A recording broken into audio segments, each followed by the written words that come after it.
You are ready to make a change, and not just a temporary one, but a lasting change to improve your health and life. And you know that change is hard. And maybe you've tried things like this before, like cutting down your sugar, or other things like exercising more or less screen time. But this time is different. And you want to know why? Because this time you are approaching this in a loving manner. No shaming yourself into losing weight. No shaming yourself into some crazy exercise plan. No shaming yourself on what you eat. This time you are making a change because you love yourself. You love every part. And you want to feel good. You want to feel really good. Hey y'all, my name's Jen. I'm a health and life coach on a mission to empower women, and this season I call the messy middle. We believe it's never too late to dream your wildest dreams and to build lives freed from the shoulds and have-tos. Here, we talk to ourselves like we do our girlfriends and our sisters and daughters. I will share stories and resources with lots of encouragement and a little bit of tough love to drive you toward action. In this podcast, we talk about everything: career, relationships, motherhood, and health. So grab your sneakers and let's go, because she's wild and freed. Hello, my wild friends, and welcome back to another episode of She's Wild and Freed. I'm your host, Jen, and today we are diving in to the scary truth about sugar. I know, you're probably thinking, really? At Halloween, the biggest candy event of the year? Yep. It's the perfect time to talk about it, and this episode will be full of information. We will talk about how sugar is hidden in our foods, where it's lurking in the corners of the nutritional labels, and the spooky reality about our diets. Okay, enough with the Halloween themes, but let's get going. First, I want to tell you how grateful I am that you're here. There are thousands of podcasts, YouTube channels, Netflix shows, and TikToks you could be consuming, and you choose to be here now. And I can't tell you how much that means to me. Second, I want to share with you all the newest offering I have for you as you live, work, and play in this new paradigm that you are wild, you are freed, and you are living into a life that you love right now. I started a weekly newsletter called Wild Wednesdays, and I want to invite you to subscribe to it. But wait. There's more. I know that you probably already receive a ton of emails from everywhere. If you're like me, you get emails from your kid's school, from Target or other retail outlets, from other people who you follow or are in the personal development space. So I want to sweeten the pot a little bit. When you sign up for my newsletter, you will receive a free guided meditation just for signing up. This meditation is to help quiet your busy mind. And I'm so excited to share it with you, my community. Plus, newsletter subscribers will be the first to know about offerings or other freebies. If you're interested in signing up, and I hope you do, click the link in the show notes. Only email subscribers will access this exclusive Quiet the Busy Mind meditation, and I'm so excited to share more with you in the Wild Wednesdays newsletter. Okay, now to the episode. Let's talk about sugar. I discussed with you all in an earlier podcast episode called Jumping Off the Sugar Roller Coaster, the what, why, and how. And I invite you to go back and listen to that episode to hear more about the actions you can take in reducing your sugar. I also share some tidbits about sugar on the Pop Quiz episode, which is part of the 6-week Back to School series. That one was a really great informational episode on multiple health and wellness areas. So be sure to listen to that one as well. Today, we are going to go deeper into how much sugar we as humans, and specifically Americans, consume and what it's doing to our bodies. This information is scary, as the title suggests, because many of us don't even realize the amount we are consuming on a daily basis. And many of us don't realize the consequences that will flow throughout our lives as we grow and age. So sugar and its many names are found in almost all processed foods. It's how the food industry makes food taste good. Now, they also add fat in there, but we are focusing on sugar today. And there can be confusion about what we eat or drink because the names of added sugar that are hidden in there, or we just don't know what the ingredient is. So if you take a look at a nutritional label, you are going to see items that you may not be able to pronounce, or you're actually not sure what the ingredient is. Now, sometimes it's another name for a B vitamin or an E vitamin, but we're going to talk about the many names of sugar today. Fructose, maltodextrin, honey, fruit juice, sucrose, maltose, sweet sorghum, rice syrup, and evaporated cane juice. So these are ingredients that are put into our processed or packaged foods to help them be sweet. So it's not flat out saying sugar, but all of these items are added sweeteners or sugar that help your food taste in a way that make us want to consume more and more. And we'll talk about that in a little bit. You probably remember there was a big push about 5 or 10 years ago. I can't recall how long ago it's been. But the push was to reduce high fructose corn syrup from your diet. And if you don't know, literally that is a sweetener that comes from corn, and it's highly processed to make it even sweeter than, say, a sugar on your table.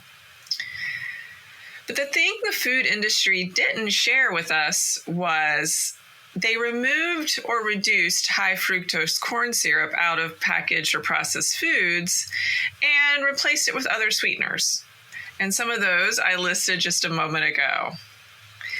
The reason being is they couldn't or didn't want to change the taste of food or drinks that we're consuming because no one would want to eat or drink them.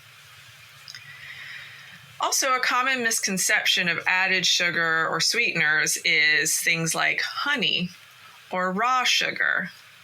It's better for you, right? Because it's natural. And yes, it is a natural sweetener.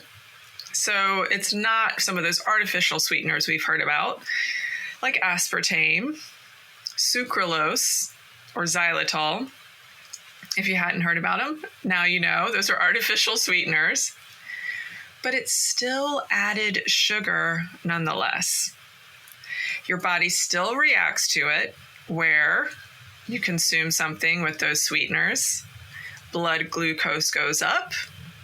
Your insulin activates and opens up your cells so it can take in the glucose, which is a normal, natural process. And then your body will regulate itself. Now, that's one way that you may feel when you consume something that's got added sugars in it, or just a sweetened drink or food item. The other way, which you maybe have had this experience, I certainly have, you get the shakes, or you feel really energized with that sugar spike. And then you start to come down and feel really low and tired. It really just depends on how much sugar you consume and how well your body processes it. When you take a look at the packages and food labels on the foods you consume on a regular basis, the amount of added sugar in these products is kind of insane. Some of the common food items we eat with added sugar or sweeteners are yogurt, coffee creamer, crackers, cereal or oatmeal packets, granola or protein bars, ketchup, and salad dressing. One pro tip I can share with you right now is pay close attention to the serving size. I get kind of excited when I read something and there's only 5 grams of added sugar. But then I realize I'm consuming 3 servings, and it adds up quickly. And you might be thinking, well, 15 grams of sugar, that's not too bad. A non-diet soda or just a soda has like 30 or 40 something grams of sugar. And yes, that's true. My morning coffee may only have 15 grams of sugar, but as we keep talking about this, you will see that I've already eaten up over half the recommended amount for women in my morning drink. So half the recommended amount of added sugar per day that's recommended for women. And I know, it kind of sucks, but that's why I'm talking about this, to share the scary truths about sugar.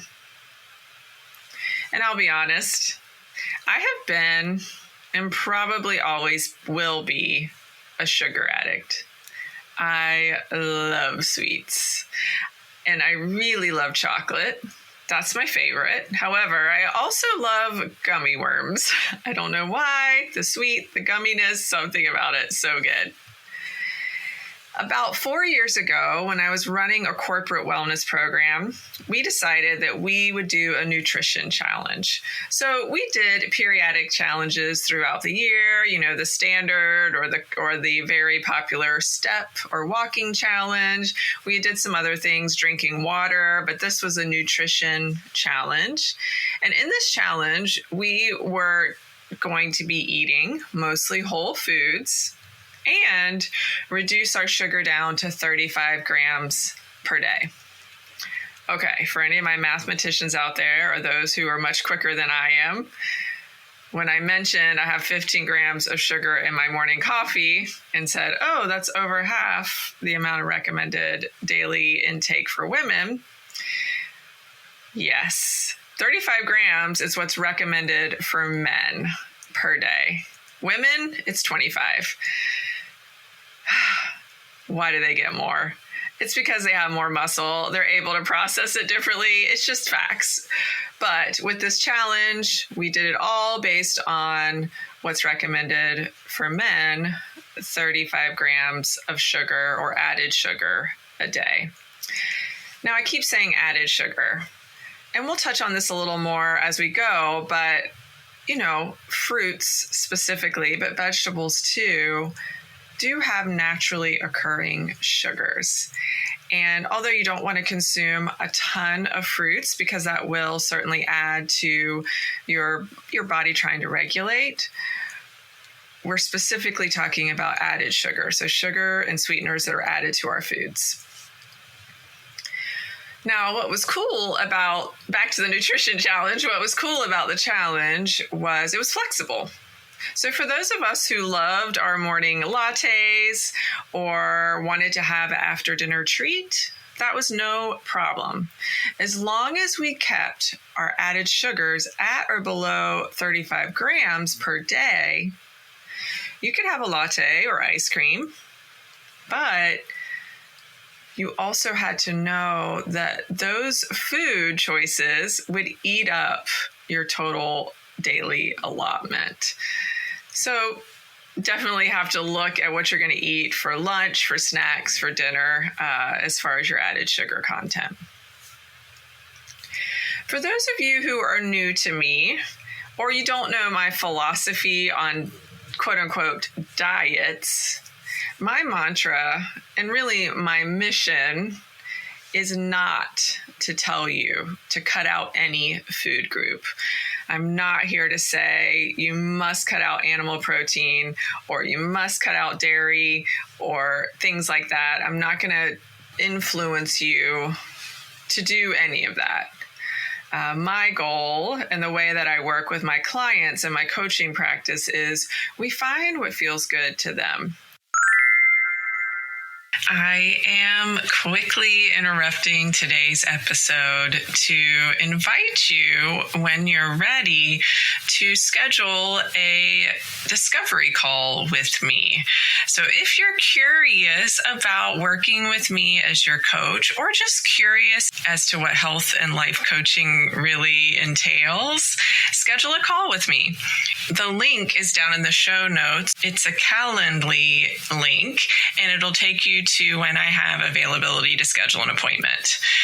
Even if you are not ready or just a little curious about what it's like to work with me, I promise you that this conversation is really impactful, and we have a lot of fun in the hour we schedule together. This is complimentary, so it doesn't cost you anything except for an hour of your time, and it's there for you when you're ready. So come on, schedule that appointment with me. I would love to talk with you and explore what you want and how to get you there. All right, back to the episode. If it feels good to not eat animal protein, then they experiment with that. But that is not what I'm here to do as far as being a health coach or my mission or really what I believe. But now I'm going to tell you something contrary to it. In the case of added sugar consumption, I actually am saying we need to cut some of this out. We need to really reduce those heavy sugar-laden, processed and packaged foods. It's not doing you any good. So let's break this down a little more. So more facts for you.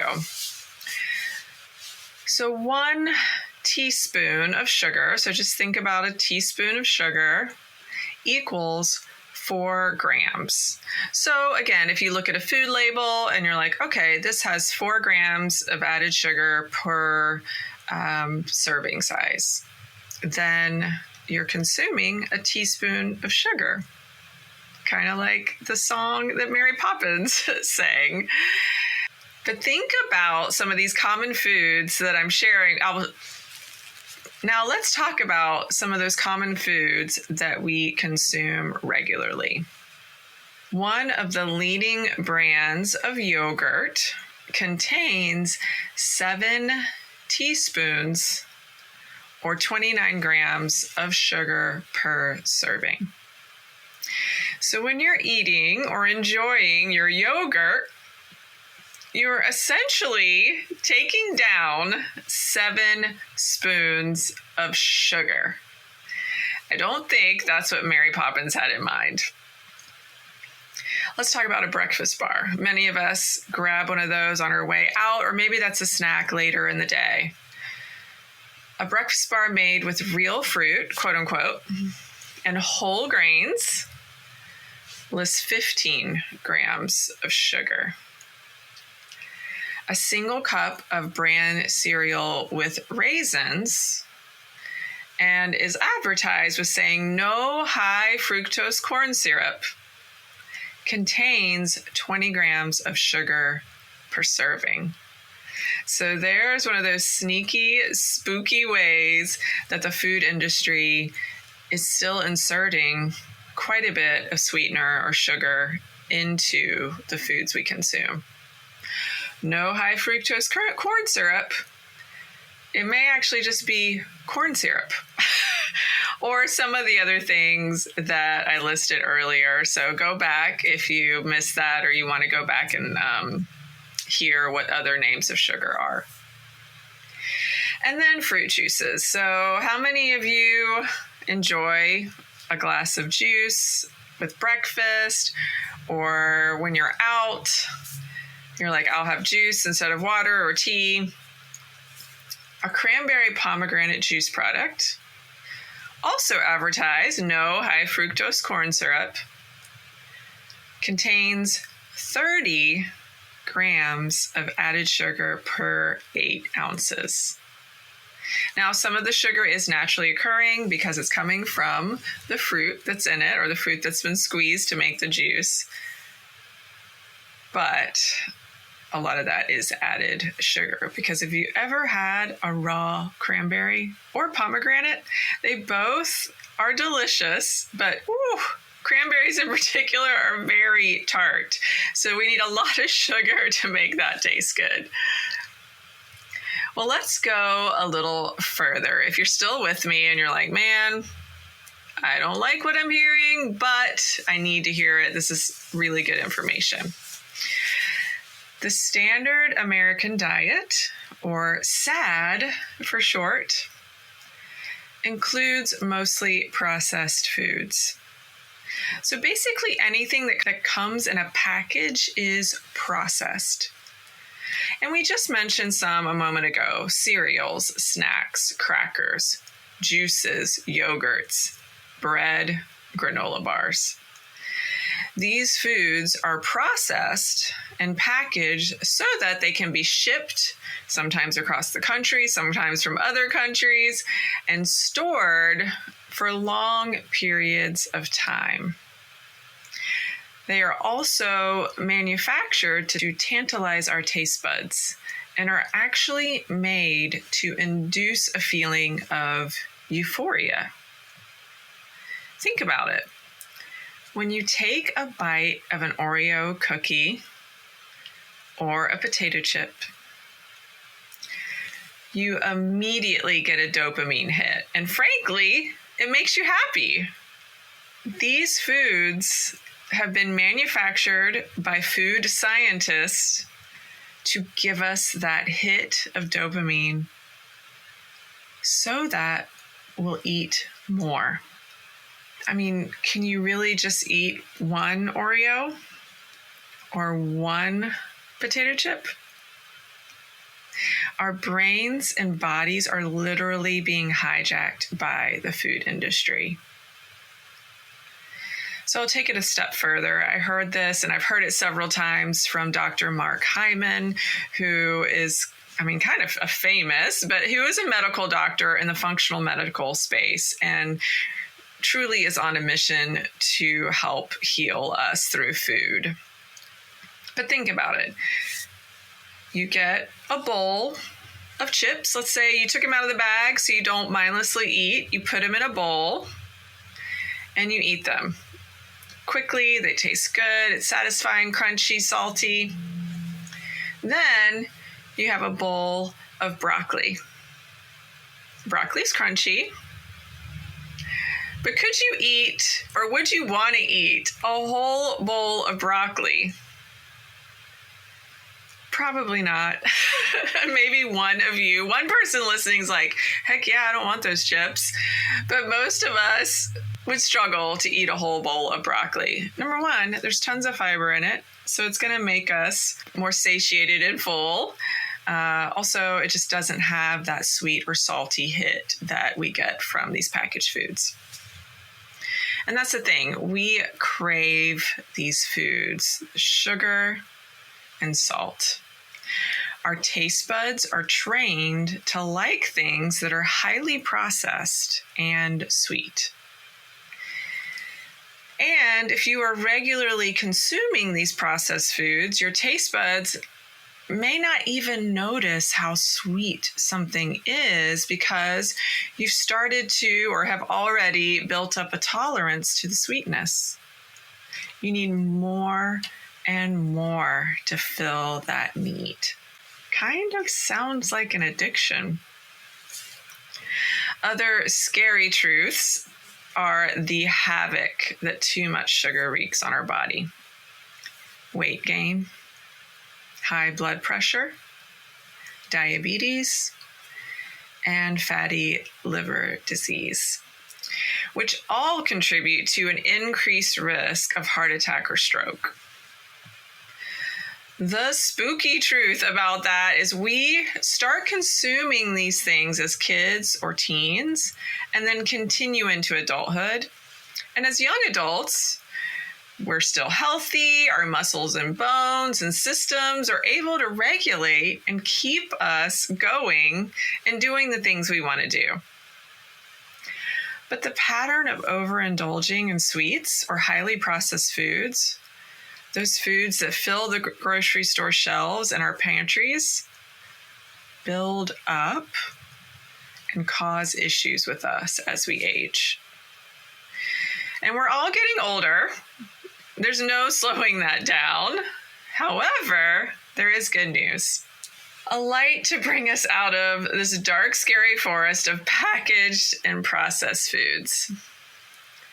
We can make good choices, healthy choices, to ensure our bodies and brains are functioning really well as we move into our later years.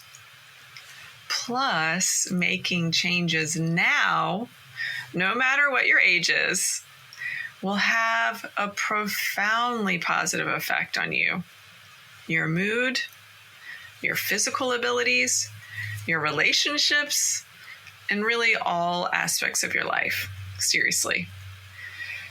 You can even reverse some of the concerns coming up, like prediabetes, arthritis or joint pain, or other pain issues, low energy, and much more.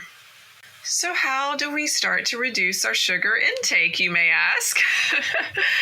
First, I recommend keeping a food diary for just a few days. You can do this on paper, or you can use an electronic version or app, whatever you prefer. Track what you eat for a few days. You can track other nutrients like protein, sodium, or even track your water intake. But for this specific activity that I'm recommending, you want to make sure you're tracking your sugar grams. I like to recommend starting with one thing, because if you start tracking all the things, it can become overwhelming or feel like a chore instead of something that you want to do, that you're doing for your health and well-being. I recently did this and was actually shocked. I thought that I was pretty good at managing my sugar intake. I had cut it down drastically when I went through that challenge at work a few years ago. But there are a lot of sneaky ways that sugar creeps into our food and drinks. And for me, the drinks I consume are the worst. I mentioned earlier, I use coffee creamer in the morning. Many days I will have an energy drink or a glass of wine. Oh yeah, and at lunchtime I drink a smoothie, which had a lot more sugar than I realized. Even though some of it was naturally occurring, I put some other stuff in it, like protein powder, and I like to put emergency in there just to get some vitamin C, make sure I keep my immune system up. But dang it, my smoothie has a lot of sugar in it.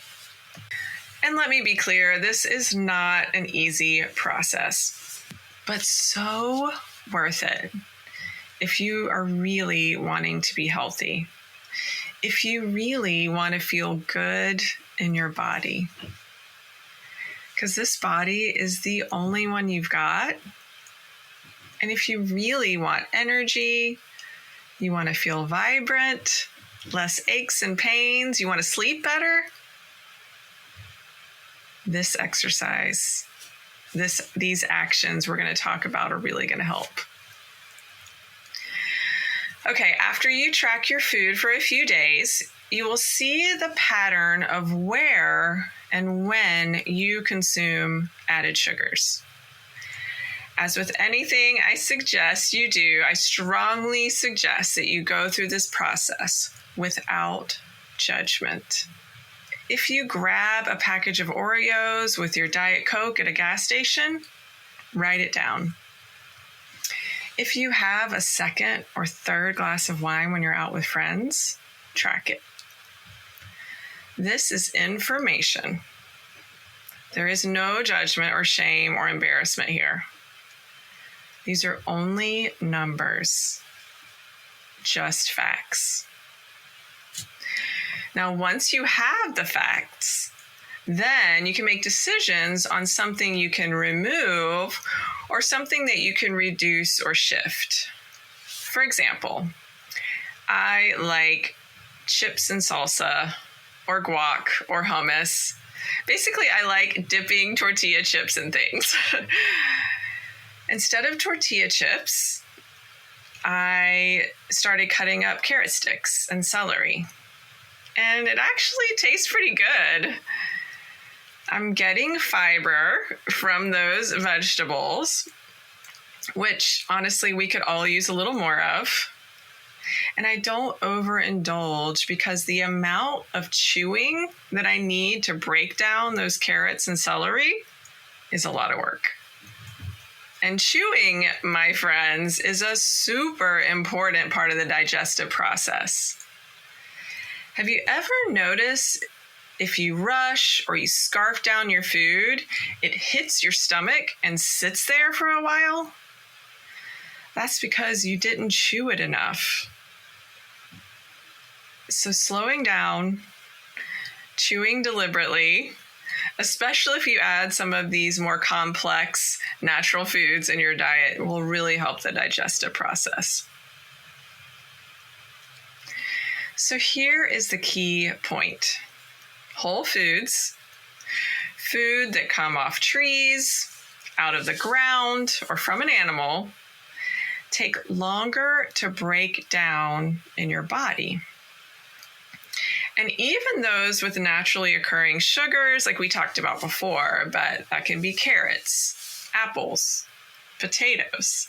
They allow your body to do what it does best, using the nutrients that those foods have to fuel your muscles, brain, bones, and cells. And then your body is able to flush out the rest, what it can't use. Another scary truth about too much added sugar is that when your muscle has had its fill, if it's used all the glucose that it can to fuel them, the rest of the sugar goes into the cells and is stored as fat. That's right. Consuming too much sugar actually contributes to storing more fat. And you may ask, well, what about eating too much fat? That's a topic for another day, so stay tuned for that one. Where can you reduce your sugar or remove it altogether? What food items or drinks are not blessing your body, not fueling you to have good, sustained energy all day long, not contributing to your health? The average American consumes 68 to 88 grams of sugar a day. So if you're in that range after tracking your food for a few days, don't fret. You are among friends and family members and neighbors. We are all consuming quite a lot of sugar. But since you're listening to this episode, you are ready to make a change, and not just a temporary one, but a lasting change to improve your health and life. And you know that change is hard. And maybe you've tried things like this before, like cutting down your sugar or other things like exercising more or less screen time. But this time is different. And you want to know why? Because this time you are approaching this in a loving manner. No shaming yourself into losing weight.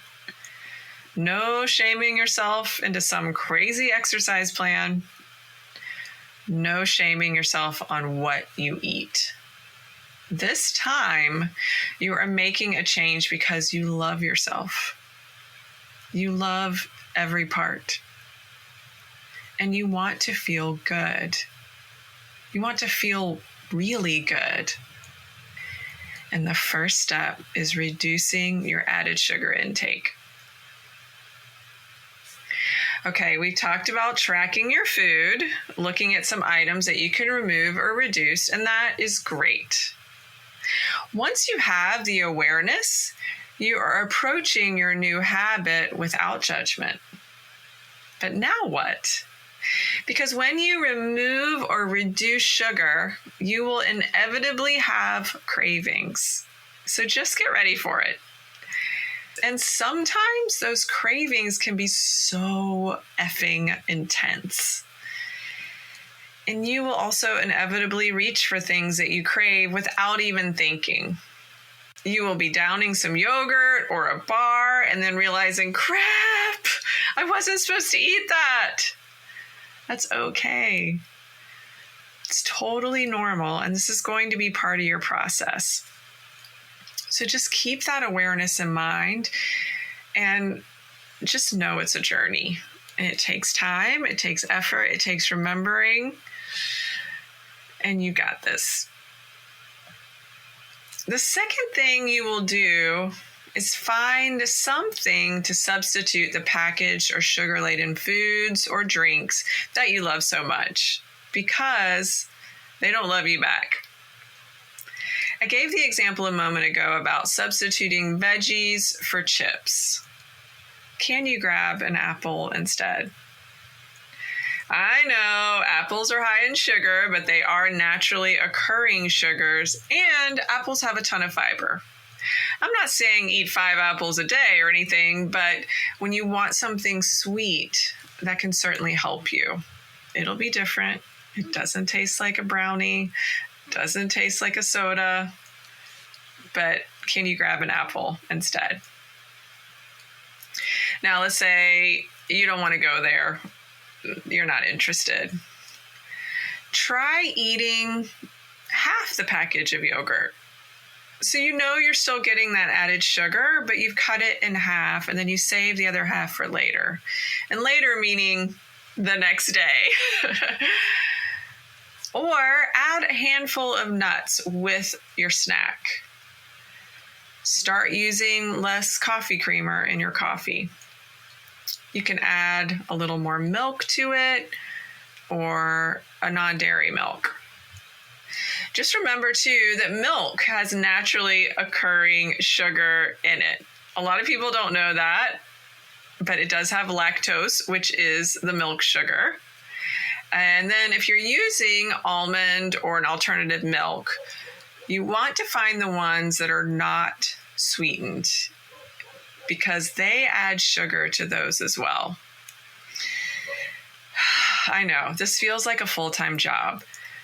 But just like eating sugary foods has been a habit, you will develop a healthier habit by becoming aware of what's in your food. Oh, and if you reduce the packaged foods and eat more whole foods, you're winning right there. I packed this episode full of information. You may want to go back and listen again if you feel like you missed something. But just know that you've got this. I believe in you. It's not easy reducing your sugar intake. So again, just think of some way to reduce or shift so that you aren't consuming quite as much. And I love this stuff. I like all the information, the facts and figures. And the fact is, anything in a package, which actually we didn't even touch on fast food or even foods at restaurants. Again, maybe we'll have that for another episode. But anything within a package is going to contain a larger amount of added sugar than what you think or what you want.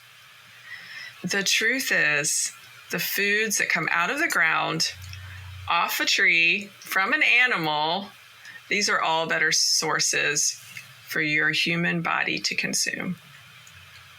According to the experts, men should consume 35 grams of sugar a day and women 25 grams. For us ladies, that is less than 7 teaspoons a day. As I stated in the beginning, shoot for 35 grams or getting close to that number. And know that if you go to a party or a family event, if you indulge in Halloween candy or have a holiday event where there's lots of yummy foods and drinks, don't beat yourself up over it. For the upcoming holidays and parties, I have a pro tip for you. If you do not want to indulge, or you only want to have one drink or one piece of pie or 4 wings, whatever it is, start at the veggie tray. Or better yet, bring the veggie tray. That is my go-to for the holidays. I always bring a bunch of cut up veggies and guacamole for Thanksgiving and Christmas. I absolutely love both holidays and all the food, but my tummy does not. So by starting with the veggies, you will feel satisfied with the natural sugars and fiber, plus the fat in the avocado. And it will help you say no to the items you don't want. I hope you found the information and tips in this episode helpful, and please share it with a friend, your sister, your coworkers, whoever you think would find this information good as well. This helps me get the message out. Also, remember, if you want more tips and resources like this, sign up for my weekly newsletter, Wild Wednesdays, in the link below. Enjoy your week, and as always, thanks for listening.